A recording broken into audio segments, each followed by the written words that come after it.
Welcome, everybody, to CFL Weekly Pick'em Show on the Gruely True Sports Network. The CFL Weekly Pick'em Show was brought to you by BetNow.eu. You can go to BetNow.eu, use the promo code TRUTH50 to get 50% off your first deposit up to $1,000. Make sure you check them out. I am your co-host for the CFL Weekly Show. We're at Week 3. I'm Mike Goodpaster, and I'm here with my co-host.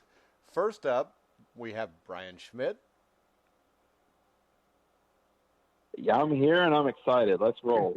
Let's do You this. don't sound excited, but that's all right. Now we have Robert Drummond, who won, what was it, Robert? 15 Grey Cup championships. Yeah, it's only 4, unfortunately. 15 would have been Only nice, though. 4. Listen to him, Brian. Only 4 CFL Grey Cups. Only 4. All right. All right, we're starting off with Week 3 this year, so we kind of get a feel of everything. There's been a lot of changes, especially at the quarterback position in this league, Robert. And I don't know, but what's your take on the quality of play so far this year compared to previous years? It's as I always say, it's early. You can't really base anything off of what you're seeing right now because, you have a lot of new guys in new places and it's going to take them time to gel, and with anything, it's just going to take time. You can't buy in anything right now. Yeah, and that's why we waited a Week 3 this season because everything was such a cluster. It's hard to figure anything out. But let's go ahead and look back at Week 2 where we had, and what many thought would be a defensive battle, turned into a shootout as the Ottawa Redblacks outlasted the Saskatchewan Roughriders Thursday with a 44-41 win at TD Place in their home opener. This was a hell of a game, Robert, and I think the thing that stands out to me here is we had Dominic Davis, who played outstanding, 30 for 39, 354 yards, 3 touchdowns, 0 interceptions. And Davis was extremely impressive in this game. And I thought Ottawa looked good, at least offensively here. I mean, it's funny. I mean, Ottawa, for what do we talk about? The 4 years that we've been doing this show, I mean, they're a team that's always on paper, looks like a dominant team. And Davis just proved it. It's just, but, as I said, it's early because, the Ottawa's a Jekyll and Hyde team. Which team's going to show up from week to week? It's just, but right now they're in the driver's seat. And if they can hold this, this momentum, from this past game, with the way he plays, I think they can make some noise. But who knows with that team, Yeah, but the one good thing for them is there's a lot of different pieces here, so maybe it won't be the same thing for them. Saskatchewan, a lot of new faces also, Brian. What was your take there, especially the quarterback play? Yeah, I thought the quarterback play is outstanding. I mean, here's the one thing from this game that immediately the first thing that jumps out at me. There were only 16 incompletions in this whole game. They're both like, I mean, one of them, teams. Cody is like 79.4. Dominic Davis is 76.9. So I don't know if the quarterbacks were that good or if this is a fact that maybe both defenses, especially in the secondary and pass rush, suck. Which is going to be interesting to see as we go on through the season. That's going to be something to look for. Is this quarterback play or is this defense? But what a crazy game. It started off, it started off kind of slow, but man, in about the second quarter, it picked up and it stayed crazy all the way throughout. So, pretty exciting game to watch. But I mean, these were two offenses that they just think they didn't even get hinted at being stopped all game. So, truly one of those games. Last team with the ball, wins, and that's what this was. All right, my question for you, Robert, since you played in the CFL for just a little bit, is you look at the scores of these games, and the winning team scores 44, 39, 64. Is this different than the NFL, where a lot of times it seems like the defense catches fire a little bit earlier, is ahead of the offense?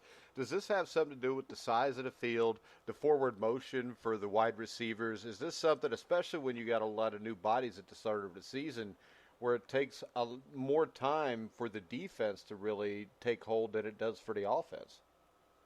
It always takes more time for defenses to gel, and come together. So offenses are juggernauts, and the CFL is designed to score a lot of points. as opposed to the NFL. The NFL slows the clock down. You got 4 downs. They love to run the ball, pound. Where the CFL is go up top and try and get points as quick as they can, as fast as they can. It's a much more wide open game. As you said, not only a longer field, but a wider field. So it makes for much more scoring. But the defenses will eventually settle down, and I don't think it will be putting up the numbers that they're putting up now. But it definitely is fun to watch. All right, next up, we had the Edmonton Eskimos scored 17 straight points, spoiled Mike Riley's return to Edmonton by beating the BC Lions 29-23 on Friday night. And once again, for the second straight week, Trevor Harris played really well, Brian. And I think as long as you got Trevor Harris here in Edmonton, my early favorite may be Edmonton in the CFL, just because I really like Trevor Harris. As you were talking, I was thinking about this, which really proves the fact that I don't really listen to you very much. But what'd you say? Exactly. But have we noticed we've done this show for 4 years, have we noticed that Trevor Harris historically starts the season on fire? And then he gets hurt. And then he gets hurt. Hey, don't knock Trevor, though, because he was on with me and Risley on our daily show like 3 or 4 months ago. So. Yeah, and I definitely am a Trevor Harris fan, but it is very, something there that there's something to be said for that. But I mean, he played outstanding. Again, another quarterback that has, over 75% completion percentage, no interception. Those are the kind of things that are flawless at the quarterback spot, and you're getting those kind of stats, you're going to win a lot of football games. Well, and Robert, I think it's safe to say, if you're getting the kind of stats that C.J. Gable put up with 23 carries, 111 yards, 5 yards a carry almost, makes it much easier for Trevor Harris. I mean, if you can get 5 yards of carry in the CFL, that's absolutely amazing. That's a first down every 2 times you touch the ball.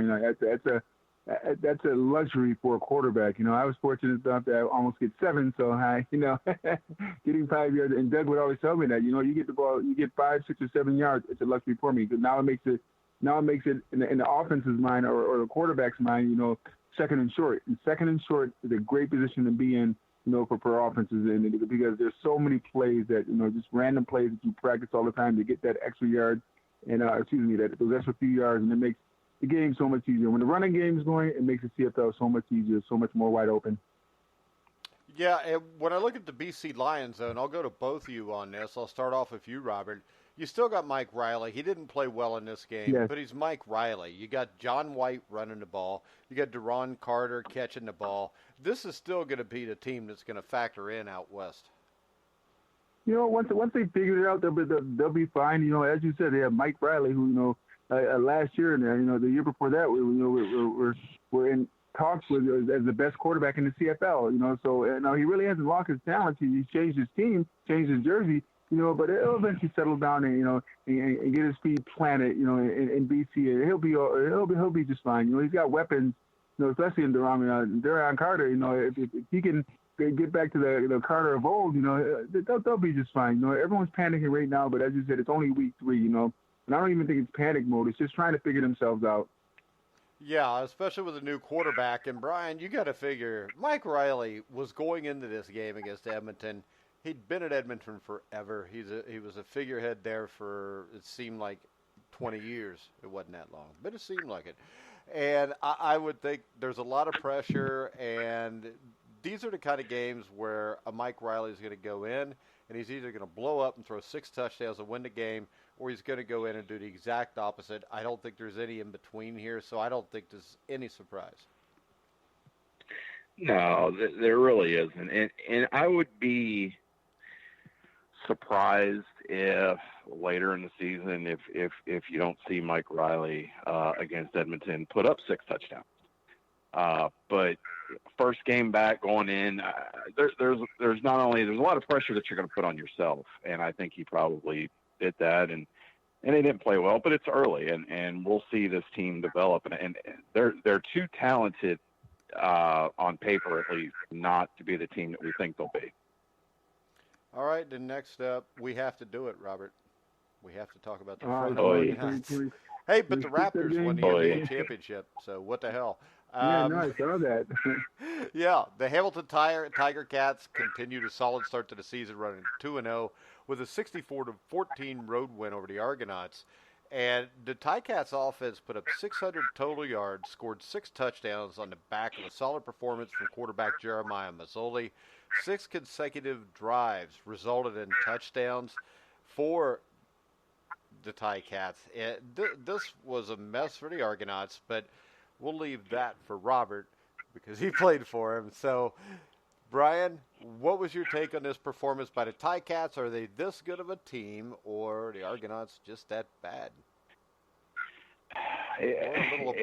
Again, it's early. It's hard to say that, but I think the Ticats. I think the Ticats are going to be a decent team in Toronto. Not so much, but I mean, let's be 64-14. I mean, that's.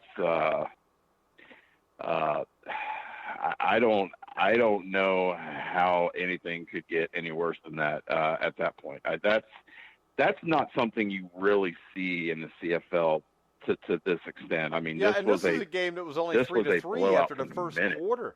So I mean, it was 3-3 at the end of the first quarter. So over the last 3 quarters, they got beat 61-11 by my Indiana math. Yeah, and really, if you think about it, at halftime it was 20-6. Yeah, I mean, that's not unheard of, and that's not something we've seen teams come back from that. Yeah, but 44-8 is pretty bad. The second half there was no standing 8 count. It was just kick a mother down. So it was bad. I don't know how anybody could watch this, and you got it third quarter. You had to be turning the channel. Yeah, and my question here is, when I look at this Argonauts team, Robert, James Franklin, Bethel Thompson McLeod at quarterback, no stud there. The only stud I see is James Wilder. This was a 3-3 game at the end of the first quarter, but James Wilder for this entire game only carried the ball 6 times for 12 yards. Yeah, I mean, it's just when you see a team get beat by numbers like that, you think of a situation where it must be a juggernaut, on the other side of the ball. I remember we beat Winnipeg one time. We scored 60-something plus points, but we had myself and Mike Pinball Clemens, Mookie Mitchell, Doug Flutie, those are the names you expect to hear when you hear blowouts like that. So it just lets me know that Toronto's a lot worse off than what they're really letting on, because average teams, good teams don't get beat like that, so they've got their work cut out, and then just the players have to feel it, the media, like they're at close practices for the media, the fans on them, or are they playing at BMO Stadium, things of that nature, and we all see the media, what's going on with them. So right now they have to find out what's inside of them to be able to go out there and play, because losing a game like that will stick with you the rest of the year. Trust me, I played long enough to understand that. All right, let's go ahead and look at this week's games, which start Thursday with Edmonton at Winnipeg. Brian, what's your take on this game? I think this is going to be a good one. I think that two very good teams that are going to have, I think, very good seasons. In my mind right now, I've got to take a hot Trevor Harris. Even though it's on the road, I'm going to take a hot Trevor Harris at Edmonton. But I think this has the makings to potentially be maybe the best game of the weekend. All right. Robert, what do you think? Ooh, I'd have to agree. I think it's going to be the best game of the weekend also. And it's hard to bet against Trevor Harris, at this point, it really is. Yeah. Winnipeg's going to be a really good team this year. They're at home. Yeah, I'm going to go with Evan and Trevor Harris, though. Trevor was on my show, so I got to be nice to him. He's the only CFL quarterback to spit on. He's the only one I've asked, too, by the way, but still. He's the only one to spit on. Very talented quarterback. He is a hell of a quarterback. Really good guy. I don't know. The other thing that really bothers me that would keep me from picking Edmonton is the Edmonton Eskimos, I think, have a growing list of injured players. I think the Bombers' offense is a legit threat to beat you. Very diverse team. I'm going to go away from you guys. I'm going to go with the home team. I'm going to go with Winnipeg here. I am. I don't know. I think Winnipeg's a really good team. I think Edmonton's a really good team. If this game was being played in Edmonton, I would pick Edmonton. But it's in Winnipeg. I'm going to Winnipeg right now. All right, next up. This could be another 64-14. The Montreal Alouettes, 0-1, travel to Hamilton to play the Ticats. Robert? Hamilton. They're just flying high right now. And, as I said before, when you go into a game and you score 64 points, you go back and look at the film, you dominated. And you look at the domination, and that's on offense, defense, and special teams, and then you start to find your weapons, you start to find your niche, you start to find your mode, you start to find your identity. And right now, Hamilton's flying high, and, Montreal just happened to be the next victim on that list, and Montreal's not a good team. Let's be for real. They weren't a good team last year. I think they are improved from last year, though. I do think they have some weapons. It's just, you had Antonio Pipkin, the starting quarterback, got hurt last week. But Vernon Adams Jr. came in and actually played pretty good in a mop-up role. But, Brian, I think Hamilton wins this game by a couple touchdowns at least. They're a really good football team. Yeah. And the best way that I can explain this is we have a player actually playing for us, Carolina Cobras, that was actually in camp with Montreal, and his exact words when he got here was, that was not what I was expecting from a professional CFL team. So it's bad there. And Hamilton, I think this, I don't think it'll be 64-14, but it may get close to that. Hamilton, I think, will win this one easily. All right, next up, we got a battle of winless teams as the BC Lions at 0-2 will travel to Calgary on Saturday night at 7 o'clock Eastern to battle the winless Calgary Stampeders, Brian. Yeah, I mean, I'm going to go with Calgary because it's at home. And, until Calgary shows us otherwise, Calgary's Calgary. But I'll go with Calgary at home, but I won't be surprised if BC wins this and Riley plays a great game. But my gut tells me that Calgary is going to win this one at home. All right, Robert? Yeah, Calgary at home. Calgary's just a team. I mean, it's just Calgary's the New England Patriots, the Green Bay Packers, the Pittsburgh Steelers. They're just an entrenched, dominant team year in and year out. That just proves that they're always in the thick of things, and it's hard to bet against them at home. Trust me, I played the CFL for many years, and when we ever had to play Calgary at home, they're just a different beast at home. They're tough. All right, I'm going to go with BC. I think Mike Riley doesn't have two bad games in a row. And also remember this. Calgary lost game 1 to Ottawa. And wasn't that at Calgary? Ottawa's a good team. Very good team. So I think BC pulls this game out behind Mike Riley. I'm going with the Mike Riley thing here. That and it's just fun to disagree with you guys. All right, that and if I disagree with you twice, all I got to do is split it, and I'm good. If I hit them both, then I can brag for weeks. All right, next up. Or Brian, did you pick it? Brian, pick the game. No, I picked Calgary. You did? Okay. Yeah, you picked Calgary. Okay. Yeah. I remember. You guys both. Your memory gets worse every year. I don't remember if it's worse than last year or not. Next up, we got the winless Toronto Argonauts at the winless Saskatchewan Roughriders. I'm just going to pick Saskatchewan because Toronto sucks really bad, Brian. Yeah, you could probably pick 45 guys off the street to play in this game, and I'm still wondering if I would pick Toronto at this point. Yeah, Saskatchewan's going to win this. All right, Robert? I'm taking Saskatchewan. Toronto's got problems, and that's from the upper management on down to the players on the field and down to the equipment manager pretty much. They've got problems. Yeah, and it's safe to say that was covered up because Ricky Ray is really good when he's healthy. But ever since Ricky Ray got hurt last year, we've realized that. And really, if you look at it, even a year before when they won the Grey Cup, they were a 500 team. And it was basically Ricky Ray got hot. So, I mean, I think the only franchise probably in a bigger mess in all of professional sports would probably be the New York Mets. Yeah.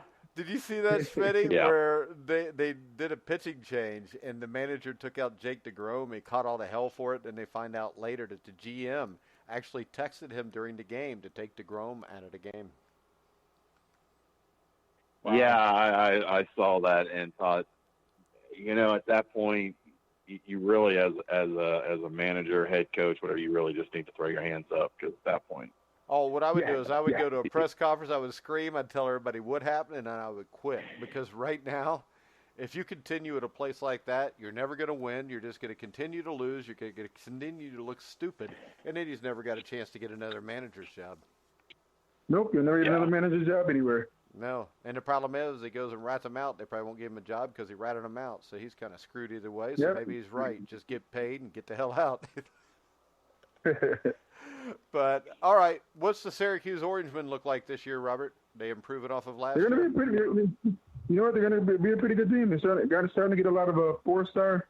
They got 1 5-star recruit this year, so they'll be a young team, but they'll be pretty talented. They'll be a pretty good team. They're going to be as good as last year? Ooh, I mean, I think they can have a 9-10 win season. Yes, their toughest challenge is going to be the third game of the season. They actually play Clemson here at the Carrier Dome. It's a nationally televised, sold-out game. So that's going to be their big test. All right, you doing the games for Syracuse again this year? I am. So it should be interesting. It should be fun. Yeah, because I think when you look at the ACC, I think another team that can surprise people is the Miami Hurricanes this year. Yeah. Well, Miami was always talented. Remember Miami in the 80s where they were dominant? Jerome Brown, God rest his soul, who was killed, who died in an accident today. The Brian Blades, Benny Blades, Alonzo Highsmith, Cleveland Gary. I mean, you can go on and on about the players in that team in the 80s. Michael Irvin. Oh, yeah, they were a dominant team. They're getting back to the talented players. And playing with these young kids called swagger. So it'll be interesting to see with Mike. I think they call it swag, don't they? Is it swag or swagger? swagger. I don't know what that is. Oh, these young kids are dumb as hell nowadays anyways. It doesn't matter. All right, guys. Brian, any final words before we wrap it up? No, I'm looking forward. I'm definitely looking forward to Edmonton and Winnipeg. I think that's going to be a fun game to watch. I'm looking forward to watching Montreal and Toronto. I always like to feel like I could probably still play football. And when I watch them, I think maybe I could, Robert, even though I know I can't. Yeah. But I don't think I would hurt them in a 64-14 game. No. Yeah. We just can't let Schmidt play quarterback no matter what he tells you. Yes, we can. No, we can't. I got to find that footage from Owensboro where they filmed Brian throwing a football. It was scary. It was scary. I'll tell you, actually, in all honesty, don't tell me you were hurt. That's an excuse. I hate excuses. I'm going to tell you right now, as I get older and the shoulders get worse, it's getting to the point that even putting on a shirt is awkward. So that's what happens when you get old. Shoulders get bad. Well, everything gets bad when you get old. Robert, any final words before we wrap it up?